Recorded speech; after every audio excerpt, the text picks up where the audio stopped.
Right, sorry about the delay and audio issues again. Thanks everybody. Right, welcome back.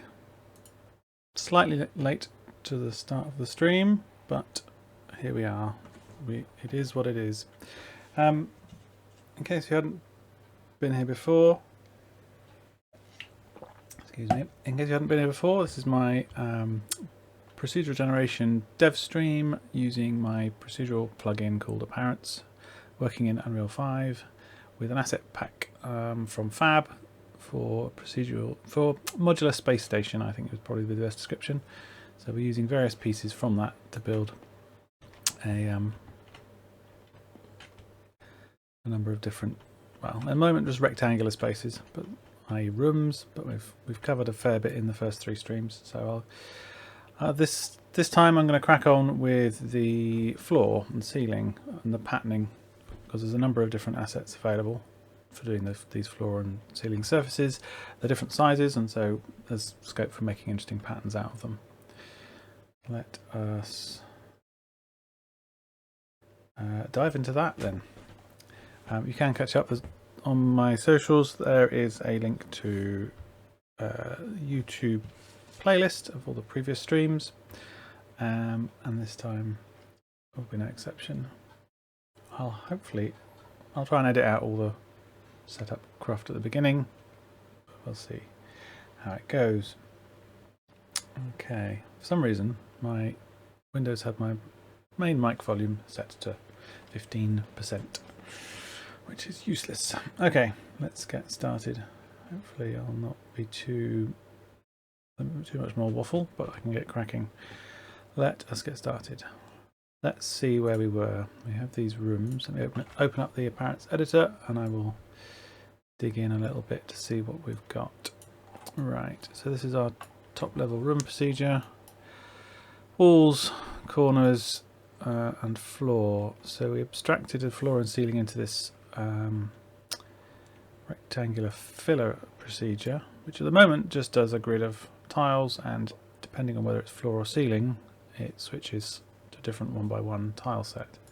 We do have a 2x2 tile set. Oops. 2x2, which for the floor, but not for the ceiling, so that's why it disappeared. Let's have a look at that in a bit more detail in a minute. So because we're going to be working on the floor, what I might do is not have it in context of the room. I'll just put some, oh hello, you're a small room. I'll put some extra procedures down just to do that. What I should be able to do is that, yeah, and ceiling or not, okay. So that's a quick, that might be quicker to iterate on if I just set that up over here somewhere. Over here. But I'll also do a couple of others which are going to be different sizes, just so we can keep an eye on the behavior. Okay, that's good, because 5 is, that shows there's a problem with 5. It doesn't fill it all the way out. We also might want to do let me just put in a couple of ceiling ones as well. So 10 by 10 ceiling, but the ceiling is actually no, that's fine, that's correct. So that's also a bug because there's nothing appearing. I'll just switch back to the 1x1 for the minute. Yeah, so we can see they're all 1x1. Those are working. Let's move these down. And I'll put a ceiling one as well of that same size. Ceiling. Okay. So this is our little test location. Little unit test, if you will. Let me move those up a bit. Right. Now let's get into this. Oops, sorry.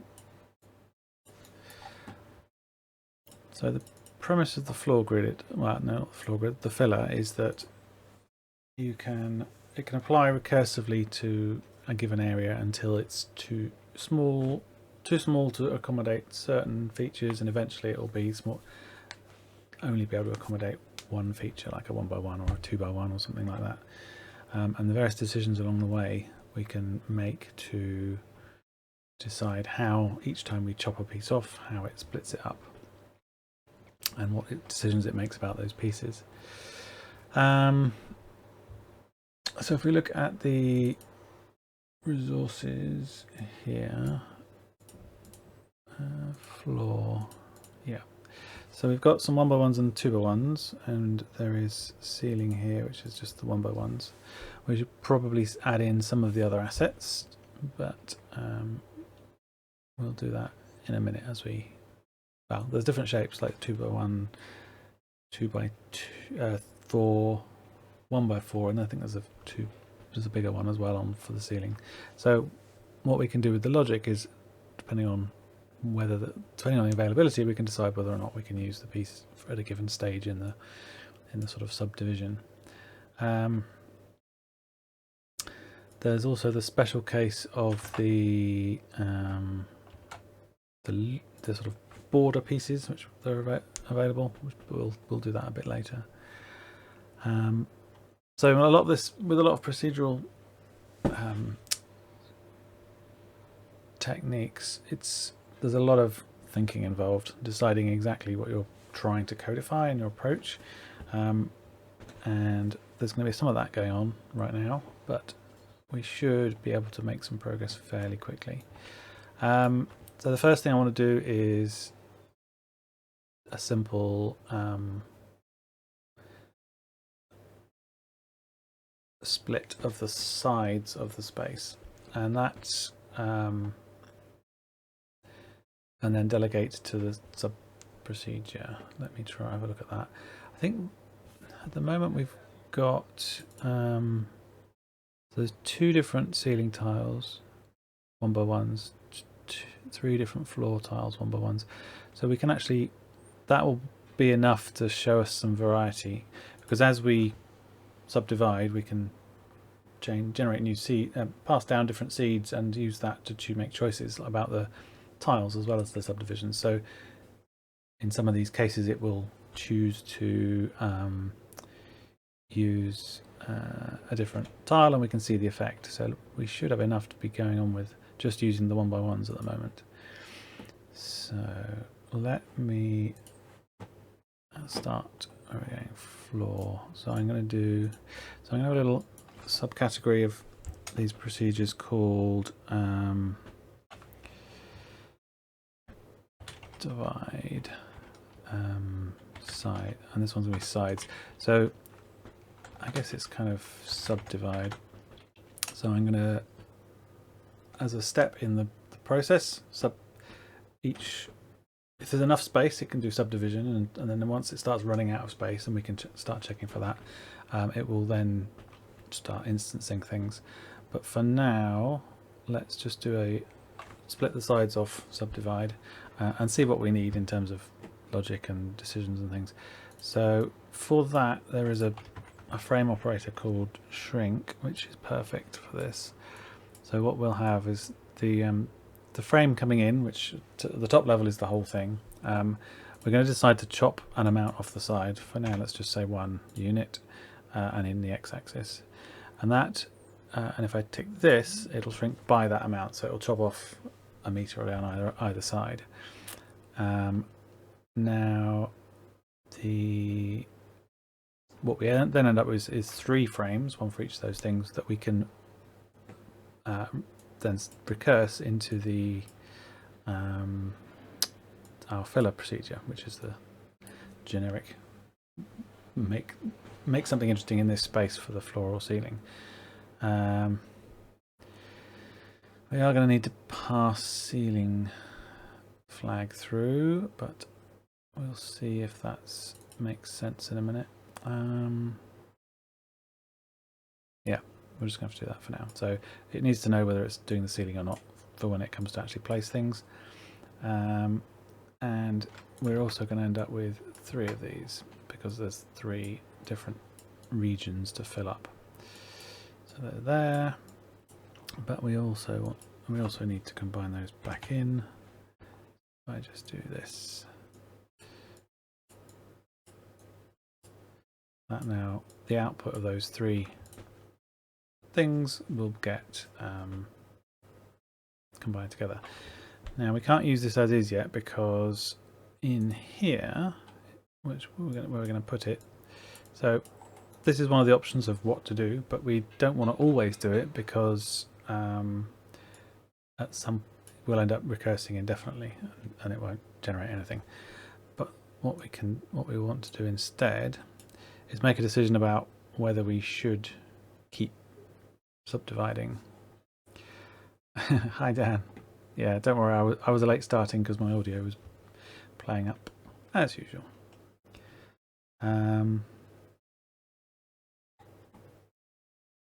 Right.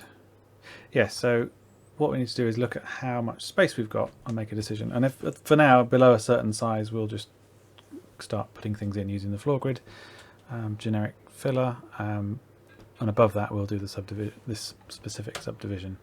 So to look at that size, now because these frames are like floating point continuous values, there's but our tile grid is like, you know, meter grid, I think is the basis for this with these assets. What we might be useful is to have a helper to turn the current bounds into the current width and height in integer as an integer number, and then we can use that to decide how we're going to split things up, or and make decisions about how many rows and how much space we've got. So I'm just going to add a little utility for that, which is going to be tile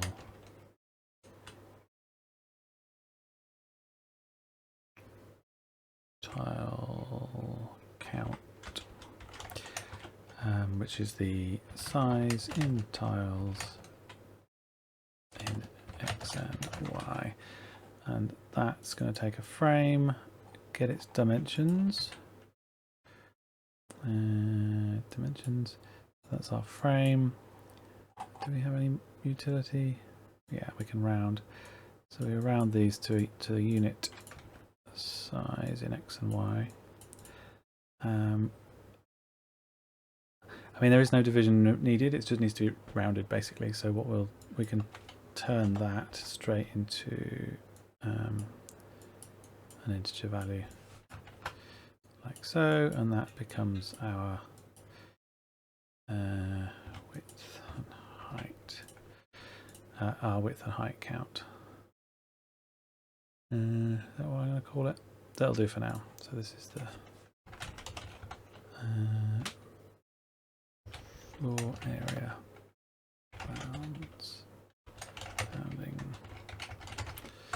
Okay, so that's a little utility. We'll use that in here to make a decision. What we might be doing, and what I'm going to do here is just, as long as it's more than 2 in any in both axes, then we can carry on subdividing, because it needs to be 3 by 3 to split off any of the sides. So that can be our limiting factor at the moment. Let me use greater than or equal to so that we can have that expressed as the actual thing we're interested in. And as long as they are both true, as long as both of those are true, and we're basically a 9 by 9 or bigger, sorry, a 3 by 3, 9 tiles or bigger, and we can subdivide that. So we are going to make that a conditional thing. Based on that, we'll subdivide. If not, I'm going to go and put that up there because that's the fallback at the top. Okay, so that should be in use. So at the moment it looks like there's no, assuming it has done it, there's no change because it's only using one of the possible resources. So here we've just chosen the first one, but what we actually want to do is choose a random one. So I can do that with a couple of things. So the random number generator, but we also need to know how many we're dealing with, and take one off that. So count. So this is the number of assets that we can choose from. We want one less because oh no, we don't. Yes, we do. We're indexing. So 0, 1, 2 if there's 3 things. So that it would be 3 to 2. Yeah. So that's our max. Min will be 0, and then we can use that to choose instead. Right. Now what's also going on is there's no seed coming in, so we'll pass in a seed so we can vary things. And that seed needs to come out the top. And we are going to, oh yeah, so our filler now here has needs a seed. One of the ideas of this split, taking the sides, is to keep it sort of the pattern symmetrical. The two outer pieces, the lower and upper frames, can have the same seed. Let's just use that like that, and then the centerpiece wants a different seed so that it's going to make different decisions about what goes on in it and what pieces it uses, and you can use the twist operator to basically generate a new seed sequence. So that should do that. Right, now our subdivider's got a seed. Now because we're choosing between these, there's only one going on at once, so we can use the same seed for both. It's not going to cause any problems. And at the top level here we have a seed. We do have a seed, so I'm going to use that to feed these as well. Okay, still no change. Let's see if we can work out what's going on. I need instancing on these. Doesn't come by default. It's just going to be a bit quicker, more swifter to use if we did. Okay, changing the seed there didn't do anything. Let's have a look why. Okay, our filler tile count X or Y. As long as it's bigger than that, it should be true, which means it will subdivide. And as soon as it's not, we'll use the floor grid. The subdivide takes 1 unit off either side.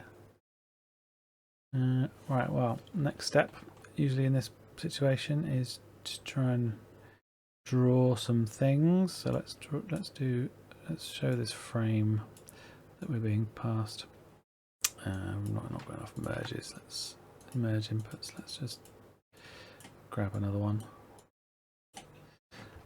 Okay, that's interesting. So we are getting some subdivision because you can see it's, in fact, it's done 1, 2, 3, and then here. Now, oh yeah, so it's this way around, which just means X is across here. And oops, sorry. And why are we not getting variants? Let me have a look. Floor grid. Resolve, resources, count, value, chooses the index, bounds, dimensions. So if there's 2, that'll be 1, you get between 0 and 1, that makes sense. Let me just check the... So we're looking at station.floor/ceiling.1x1, which if we look in here, station.floor/ceiling 1x1. So there's 2 variants here, and there's 3 variants here, so we should be able to see something get selected there. Not sure why we're not. Let's keep going. And random. I wonder if we can force it. No. Okay. It's interesting. So if we manually select the first entry or the second entry, I might have an error. Hang on.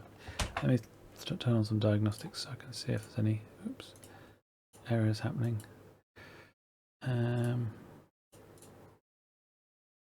No, it seems to be succeeding. Yeah, okay, that's fine. So here we've indexed it out of range, and that's why it's complained and failed and stopped generating things. But these are right. So the question is, do we have the assets set up correctly in that resource list? What do we have? That one and that one. They do look different. That one, and that one all look different. One by one, okay.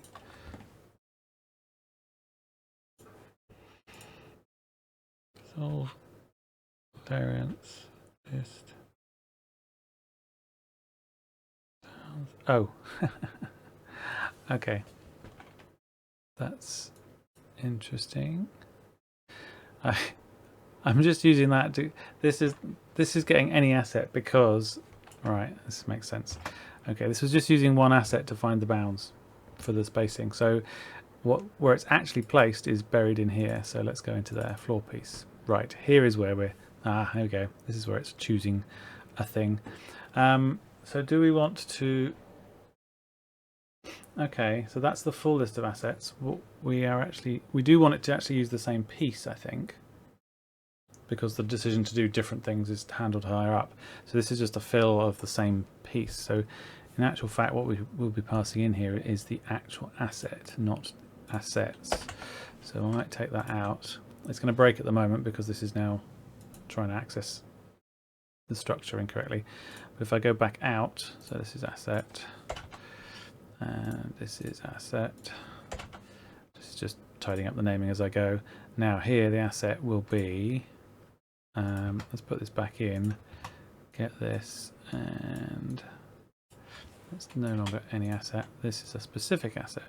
Ta-da! Right.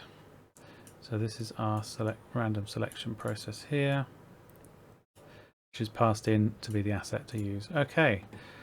Right. So we've got ceiling. We've got a couple of different variations. I mean, it's not terribly random, but it will change as you change the seed. So let's here there's a choice of 2, and it'll make that as it goes. Now, because we decided to do a symmetrical split, it always maintain. It's still symmetrical. So that's working.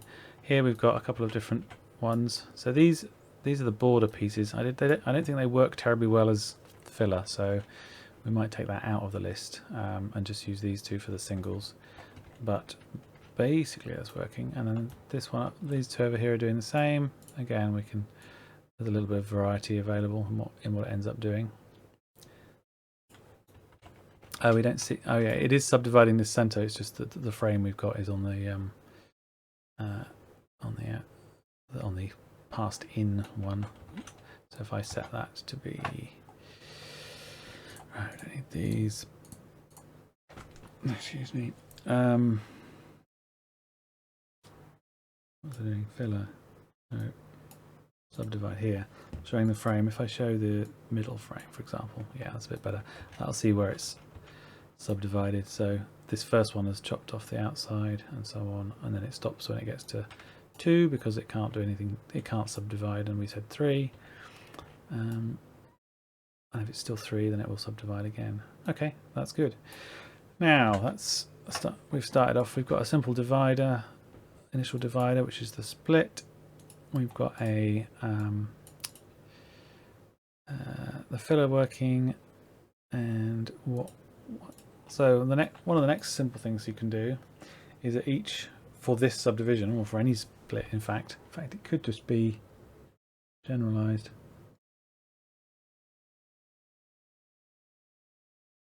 No, I'm going to do it in here. So one of the things that this split could do is work in the other axis, which if let's get a better position.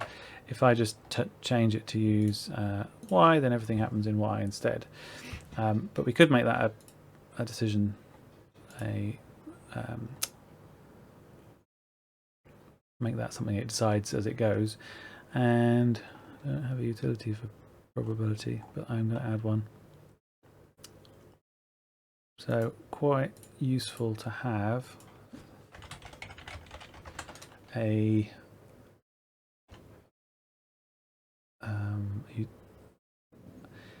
procedure to make a random decision one way or another. So with a bool output being true or false, but with some probability that it is true. So you can make, it's good for adjusting the distribution of decisions.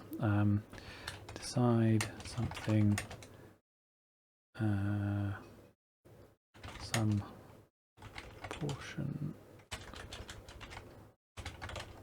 can't spell, portion of the time. That's not a very good description, but it'll do for now. So what we can do here, one of the simplest ways of implementing this is to get a random integer from 0 to 100. We have a seed in and a seed out still. And which way around is it? I think for now I'm just going to throw this in, and so so we need an input which is going to be the probability, which I will default to just like that for convenience, and then there's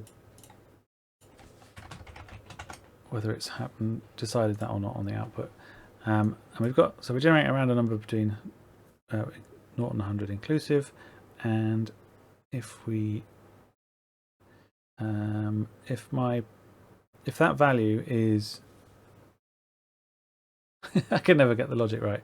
If my probability value is this value is less than probability I've set. So if I set that to 100%, most of the time this value that's generated will be less than. Let's do less than or equal to, so we can have 100%. So that's the way to think about it. I think it might not work properly at 0 as well. Anyway, it'll do for now. So when this is 0, this is only true if this is at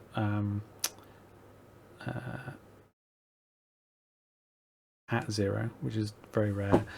But above that, it will be some probability between 0 and 100.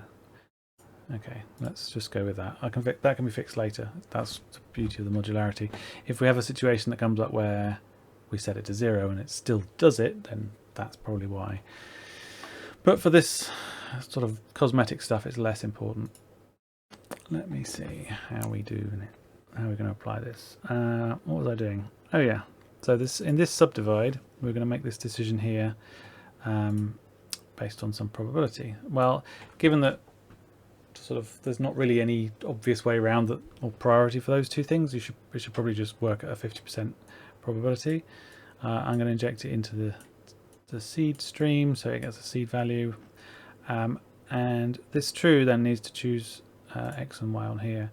Now here's a little tip: if you've got basically an enum input like this that has specific values, but you want to know what the values actually are, if you hover over the type, it'll tell you. So x is 0, y is 1. Okay, so that means we need to select between 0 and 1, which we can do with a little if. Again, doesn't really matter which way around these work because they're equally valid. And now, as if by magic, sometimes it does it one way and sometimes it does the other. So we can try different things, and we're already starting to generate less boring patterns. Let's have a little look at this one over here.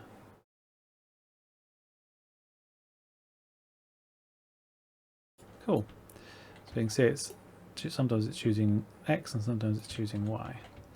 That was a fairly simple subdivide. Let me think of another one. Okay, so I think another one that we could do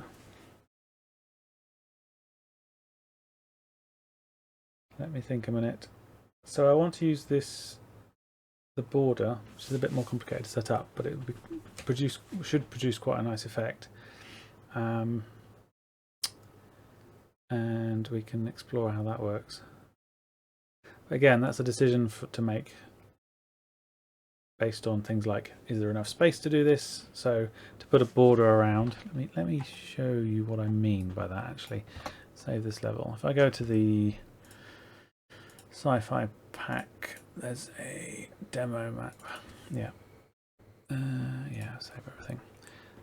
I'll just show you what I mean by the border in a sec, because it might be easier to see. Oh, come on. Right. So, it's actually, of course, it's used for other things as well. Down here is probably a good example. So here, these tiles are used to make a kind of, maybe it's a conduit, some sort of connection between areas, or trunking where cables and things go, or maybe it's like a walkway. Maybe that's what it is. It doesn't really matter. It's all science fiction-y. But these pieces, as well as being used for like borders like this, I expect would work quite well as, oh nice. They just used as largely as borders, but I think what might be a good idea is just to, is to do, I see what they've done. But I think what I'm going to do is initially at least use them to as a kind of surround for a area of the floor. So they've got quite a lot of these big ones, which I think are, oh yeah, they're 4x2s. Okay, we'll have a look at that in a minute. There's just so many decisions you could make to decide how to place things. So for example, it might be a good idea to have, if the width or height of the area of floor you're doing is 4, then we can switch into a procedure that just does things with these larger pieces. But equally, it could still use the recursion to do the same logic again, which may or may not decide to do that. But we can have a look at that. Maybe that's another thing to. I mean, there's so many things we can do, and it's just a question of what order we do them in. Let's do that next. I'll come back to the border because it's a bit more complicated and I didn't want to spend all the time on that. So let's get these 4x2 and 4x1 pieces in, and I'll see if I can see what we can do with those. So let's. So I think they're here. There's this. I wish this convention was a bit better. Oh, here we go. The size is useful. So we've got 50. So 50 is probably the. Oh no, that's the edge piece. Sorry, it's these ones. Yeah, 100 units is the cell size. So that's 1x4. That's 1x2, 1x1. That's a 1x4. That's a 1x2. Where are the larger ones? Oh, there's maybe. Where's that big large? Oh, there. Here it is. 2x4. Okay. I think there's only one 2x4. Let's go back to the parts demo and we can check that. Yeah, so there's one 2x4 and 3. Well, we won't use that one. 2 2x1s. Oh yeah, that's part of this as well. It's useful to know. Let's put that down there with. No, I'll leave it there. Okay, 2x4. Let's do that. So in our resource list. So I think what I might do is have a convention of the largest dimension first. We're just going to do floors for now. So let's create a resource in here called 4x2. And we're going to assign that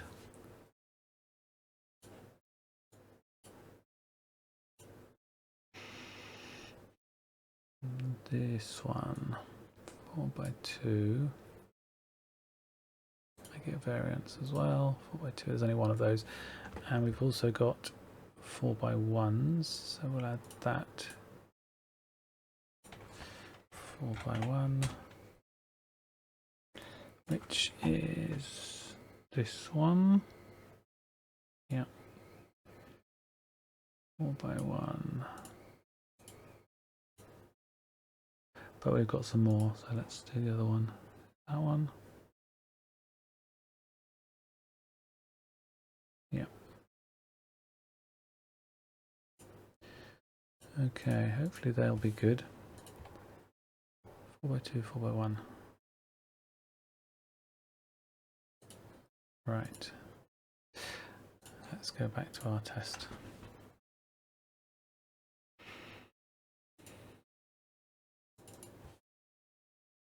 Oh yeah, I moved some bits, didn't I? Okay, let's go back to here and start playing with that.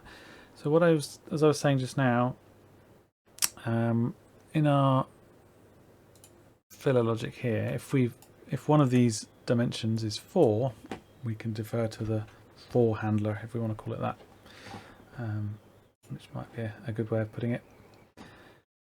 So let's check for that. And come in here and go, if that's a 4, or that's a 4, yeah, that's the way to do it.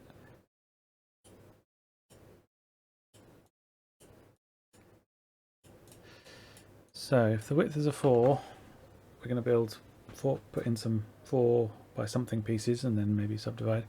But if the width,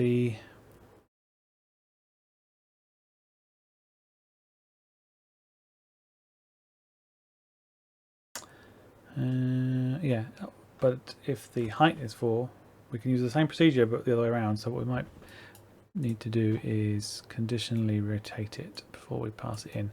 But anyway, let's call it a 4 handler for now. Floor. I think we're going to still do it as a subdivide, but we're going to do a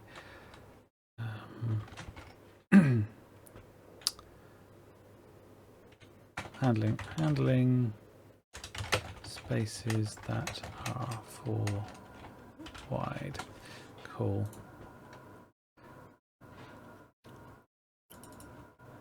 And in here, it's going to be very similar to this one, so I'm just going to use it to set up my inputs by temporarily dragging it in. And in here, we're going to use that here. But again, it's conditional based on this logic here. If it's true, we'll do that. So now the decision is, which do we do first? I think so. This more than 3 by 3 check handles any size above that, whereas this is quite specific and smaller. So I think what would generally happen is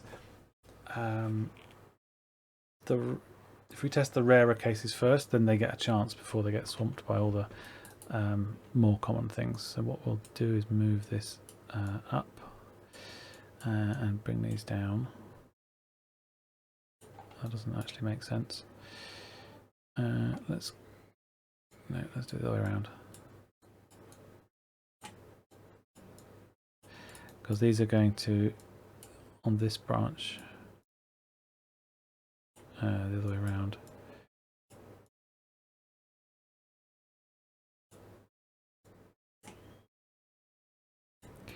Wait a minute, hang on. Oh no, that's the fallback. This is the 4s.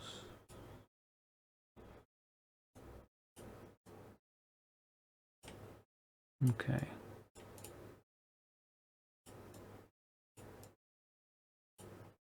Okay. All right, that seems to be working. What's happened here?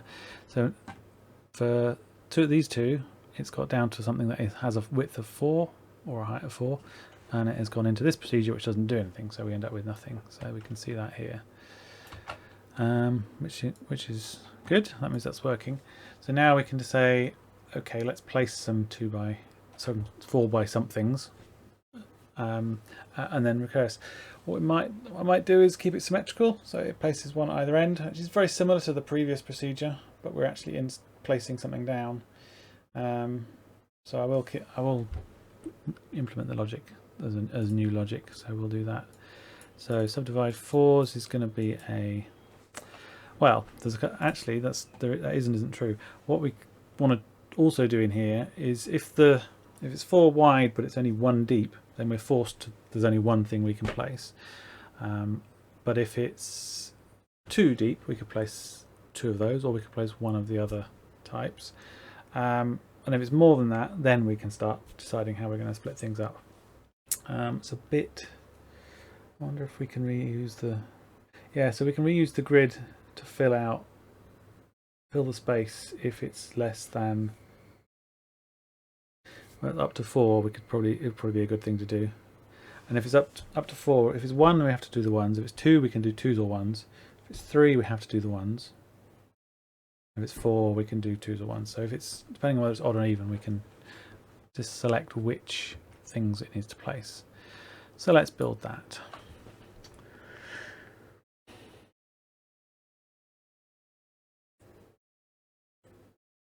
Right, I'm going to turn off the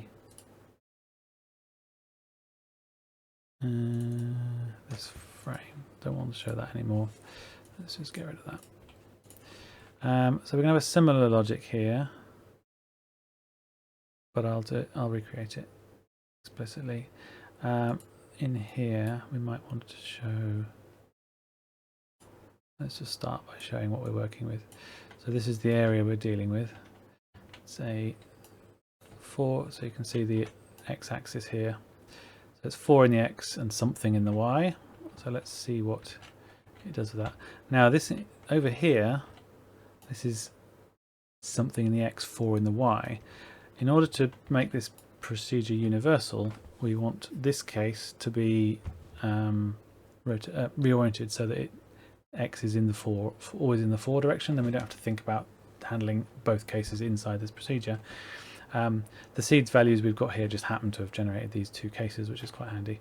But if let's quickly fix that first, otherwise we can't make that assumption in here. So our filler. So when you're subdividing by 4s, so what we're going to do is actually a couple of different ways of doing it. I could, if it's the horizontal value. Sorry, if it's the vertical value that's 4, we can reorient it, and we could select a different frame, one oriented or not. But a cheeky little way of doing it is based on this. If we do the reorient, if we always do the reorient, but just do it by steps 0 when we don't need it to happen. We're going to be reorienting in around the z-axis, so that needs to be z. Now again, this is a steps. In fact, this is the steps. It's just a number, so we're either doing no steps or probably 1 step. Oh, right, interesting. So what's happened here is it's rotated that one, which means if the width, oh no, it's the height. If the height, oops, hang on, it's this one. If the height is 4, we want to do the rotation, which seems to have done. It has rotated it backwards, so we're going to set that to -1 instead. Well, I say backwards, it probably doesn't matter, but for consistency I'm going to have the x on the left. So we can now see we've got x is along the 4 here and x is also along the 4 here. So that means the procedure, the for handler, doesn't need to know or care about anything else. So in here we know that the x will be 4. That's a given. We've made sure of that. But what we're going to do is to look at it in the other direction. Now I'm just going to pull in that tile count because I need to know how big things are. And what we said was for 4 or less, we're just going to place our assets, but for above that we'll split off either end by some value and do that fill. What I might do is, yeah, that 4 by some number might be useful to abstract slightly, so I'm going to do that as well. Let's do a place fours, fill small space with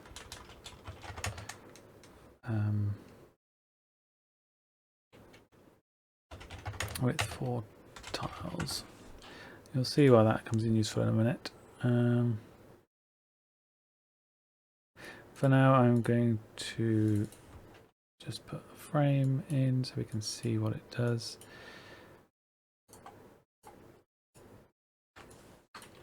And now, so if our height is 4 or less, so less than or equal to 4, we're going to do that. And we'll select. So we're going to use the place fours.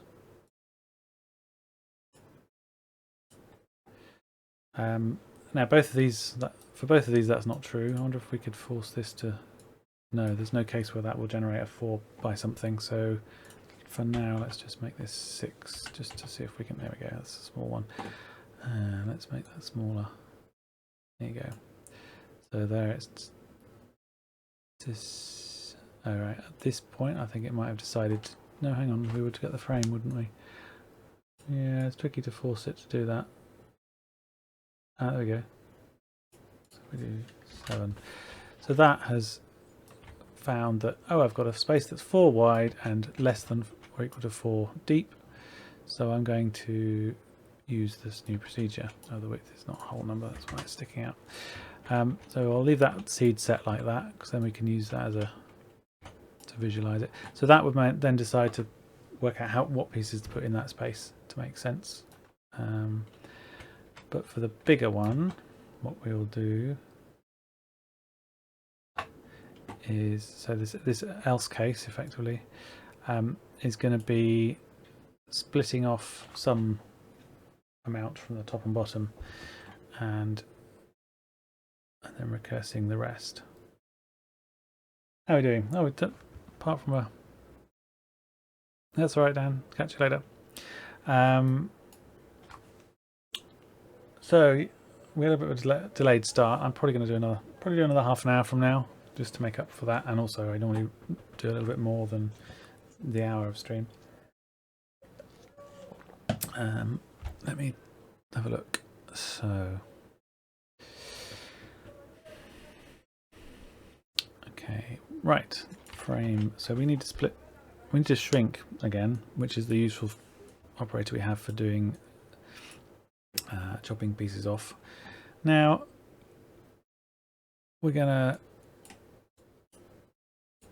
it's the X is 4, so we're going to leave that, but so we're going to split in the Y, some units, I don't know how many at the minute, let's just say 2, and shrink by that amount. So we've chopped 2 off both ends. If we get here, this will be 5 or more, so that means we're going to have a center space of 1 or more, which is fine. What we'll do for that then is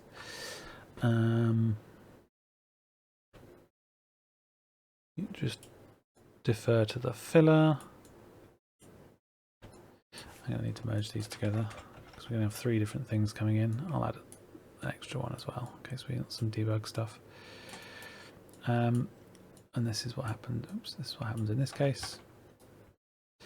Okay, look, so that has chopped some off. This looks like it might have chopped it off twice, and then it's gone, oh, it's actually smaller than 4 or less, and the same here, and then gone to our new procedure. What might be an idea if we...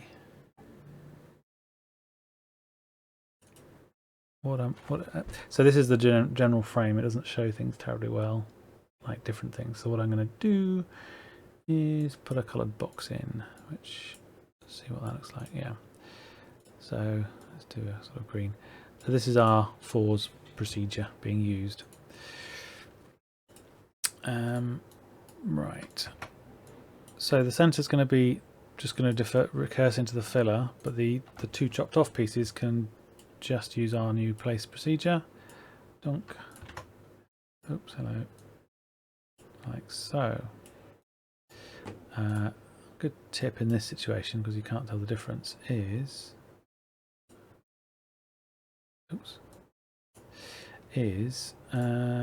just shrink it slightly, which I do. Oops, sorry, not there. I'm just going to resize it a little bit, just so we can see the border. I normally do that by just proportionally scale it down. There we go. Let's do 5. Oh, we don't need to do it in Z. We're not really bothered about that. So there you go. You can see that it's placed 4 by somethings in various configurations. This one has chopped 2 off, and then gone straight to the 4s procedure. This one has done it twice before going to the 4s procedure. Now, you might end up with them looking the same, but because the seeds passed down are different, and we'll do the same here. We'll have the split ones that share a seed, and the new one has a different seed. The center one has a different seed, like we did before. But because of that, it might make different decisions, and so you will get a different pattern. So let us have a look at that next. So that's it. In here, we need to actually start doing something. We haven't got a seed yet, so let's bring a seed in. I'm just going to use that as an integer input. Yeah, so now we've got the seed thing going on. We use the normal seed for the filler. Let's generate a new one for the sides. So this twist effectively generates a new random stream of values, but it's parameterized, so you can generate a number of different streams from that. So if you had to split between more things that needed different non-aligning seed streams, then you could have a different variant for each.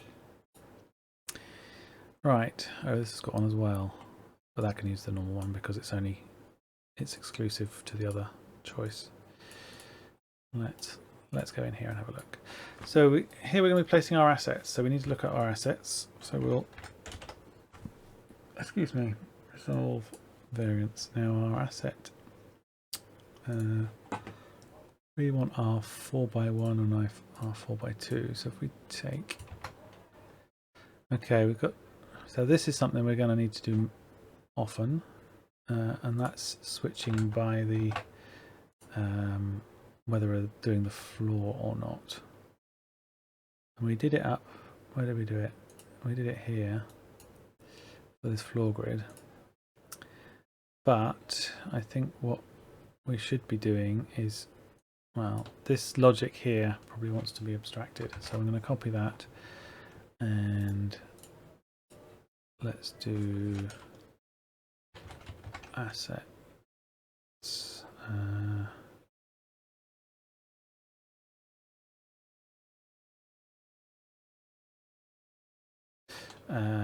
Assets. Let's just call it that. Sorry, I was just thinking. Find required. Oh, I can actually do the resolve. Yes, probably. Yeah, it would be better to resolve. What are we doing here? I just to resolve straight away anyway. Okay, let's do that. Oh, I closed it. Right, no I didn't. Help. Right. Here, right. So this here we're going to abstract, and I think the resolve as well. So let's do that. Find floor. Oh dear, typing today. Floor or ceiling assets.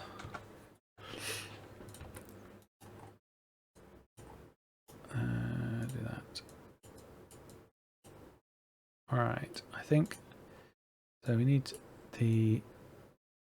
which type we want.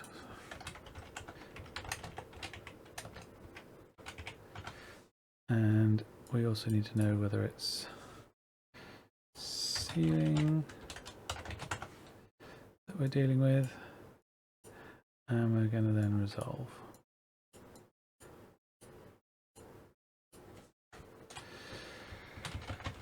those are our assets. Right, okay, let's stick that up.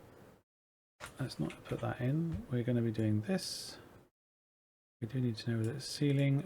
We are dealing with our 4x2, but we also might be wanting to do it there 4x1. Okay, so that'll get us any of the available types. Now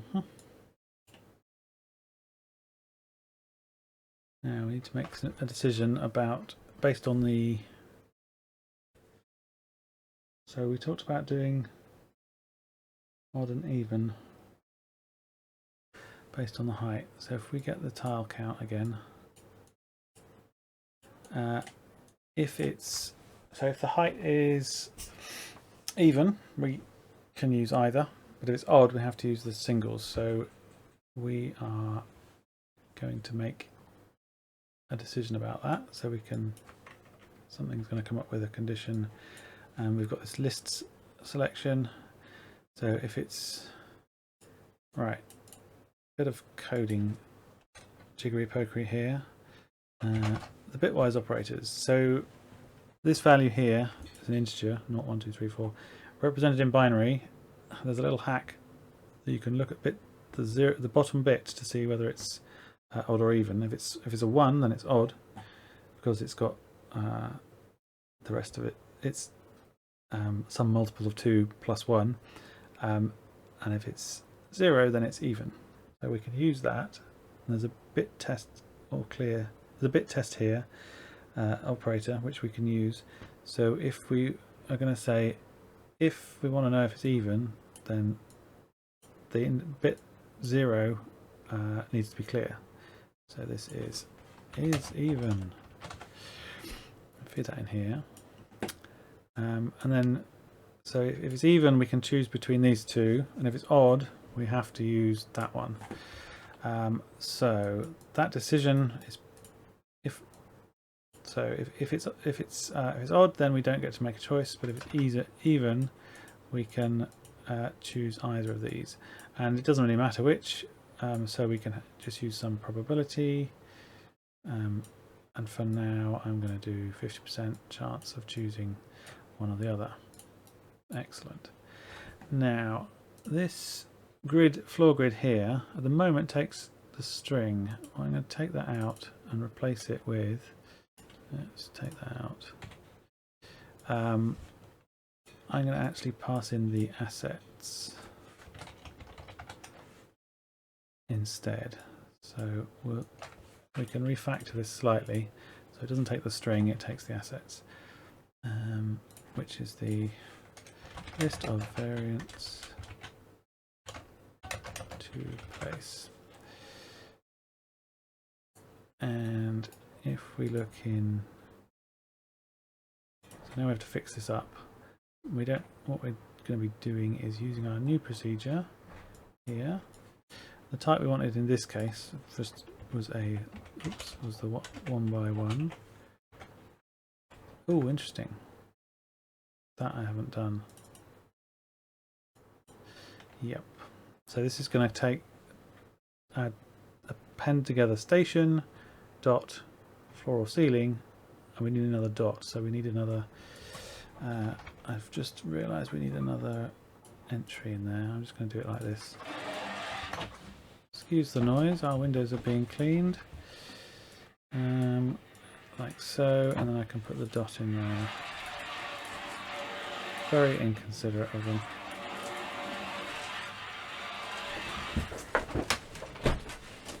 There we go. It's a bit quieter. Right, station something dot. Some type. Yeah, that's better. Go back out here. So is it ceiling? Pass in the assets. Hooray, that's working again. Don't need that anymore. So it's a bit tidier. And then we can reuse the same logic elsewhere. Place fours. Right, so we've made a choice. What this now means, that filler, that floor grid, is that what it's called? Yes, room floor grid. That floor grid I can use to fill that space. Now we know that. Oh, no, just, I can't remember why it needs it. We know that.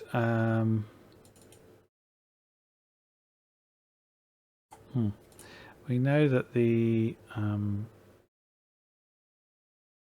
area we're filling is a specific size, but this is a general purpose utility and it should work with anything. So if we hook those up and redirect to it, ta-da, that's interesting. What's gone on there? That looks like it's working. So what we've got is it's chosen a 2x4 here, and it's chosen 4 1x4s. Here it happens to have chosen all the same. Oh, the alignment isn't right. Oh, that must be a ceiling piece I've put in that set. Okay. Why does that one work? Interesting question. So these back... Oh, wait a minute. No, these... How did I set this up? These are... The left-hand side is... These are ceiling ones. Oh, this is not... These single tiles are not ceiling. Or we've got the alignment. We need to do some stuff with the alignment. It might be that those assets are different thicknesses, so I will check that in a minute. This one is floor and this one is ceiling. Again, they don't look... Oh yeah, the floor's thinner. Maybe I just assigned the wrong asset here.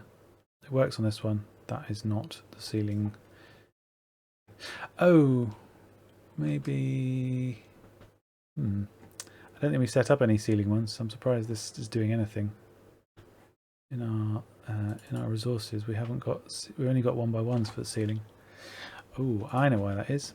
What has happened is, oops, our new procedure here isn't being told about the ceiling, perhaps? Yeah, look, here we go. They just haven't got the ceilings hooked up. Now it fails because it can't find any assets at all, because there aren't any 4x1s. So we need to allow for that.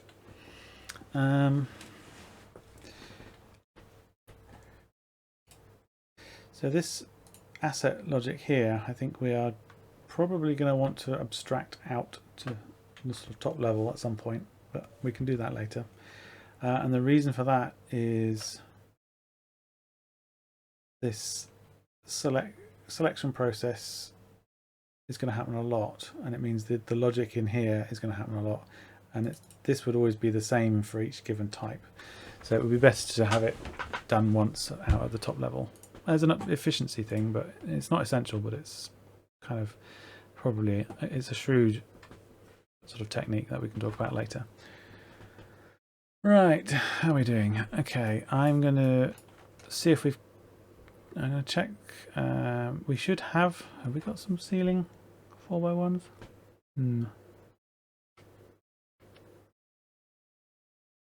Not sure. Oh yeah, we have. There's one.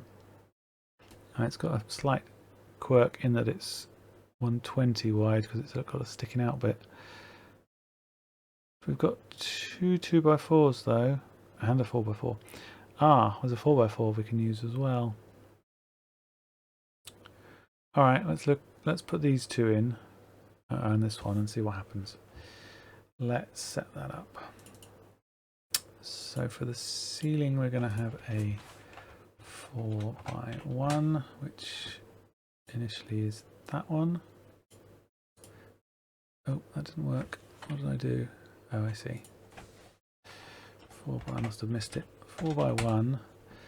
Give it variance, and then we also have a 4x2, which is that one. And there are 2 of those there, I think. 2x4, 2x4. Yeah, here I'm looking at the approx size where it says 200 by 400, which in Unreal units is 2 meters by 4 meters. I'm going to add this one now while I'm here. We'll look at using that later.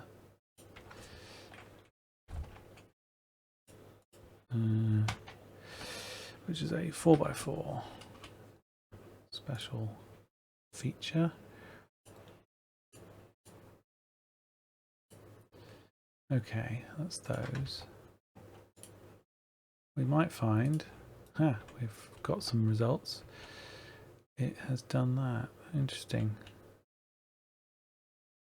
All right, so because this piece extends over the sides, it doesn't tile in a normal space properly. I think that's why it's done and used 2. What we can do is that's not.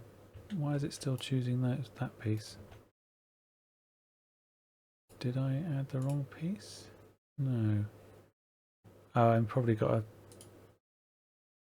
not passing through something somewhere. Let's see if we can dig in and find that.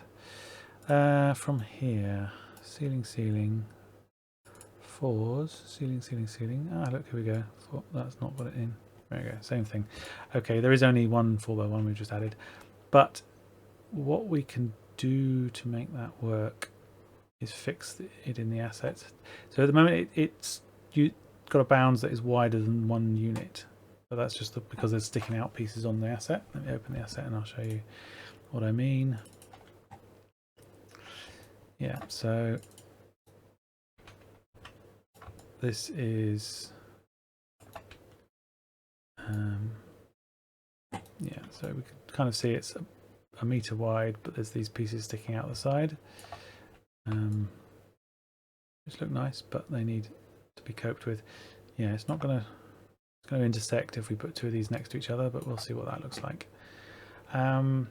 So in the resource list here for that piece, which is this one, yeah,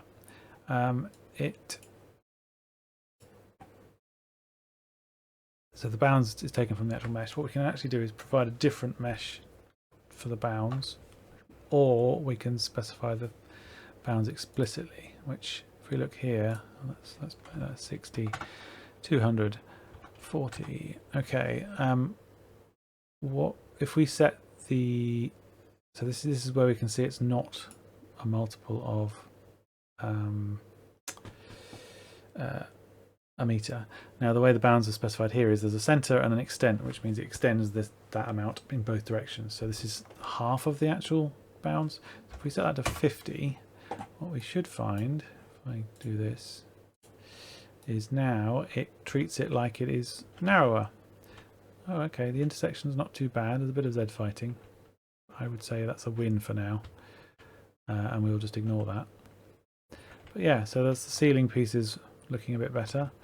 We can try different seeds and see what we get in terms of it's, why is the 2 by, oh, is that not a ceiling piece? No, that is a ceiling piece.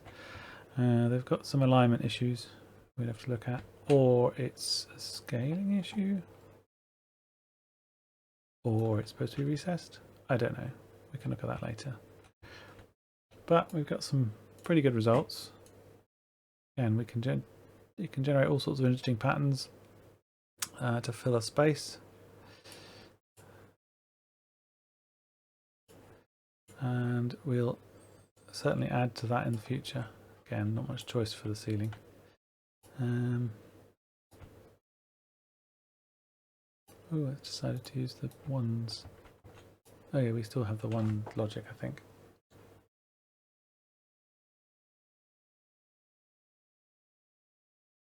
Okay. Do we? Hang on. Why has it done that? Oh yes, if it's smaller than 3. It's exactly 4, it uses our 4s. If it's smaller than 3, it will use the default, which is the 1 by 1. Okay, that's fine.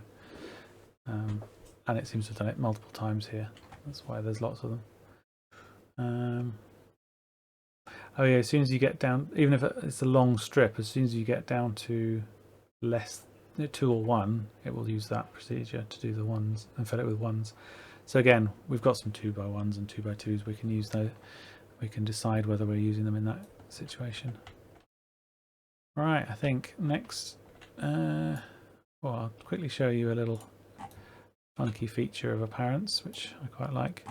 Down here, there's this thing called auto seed, which if you set the value, that's say 1, it rebuilds it every second with a new seed value. So let's leave it doing that.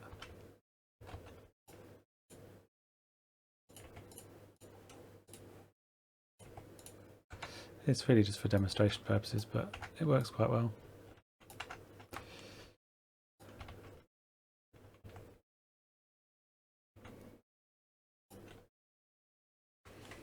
Come on, we can do it faster than that.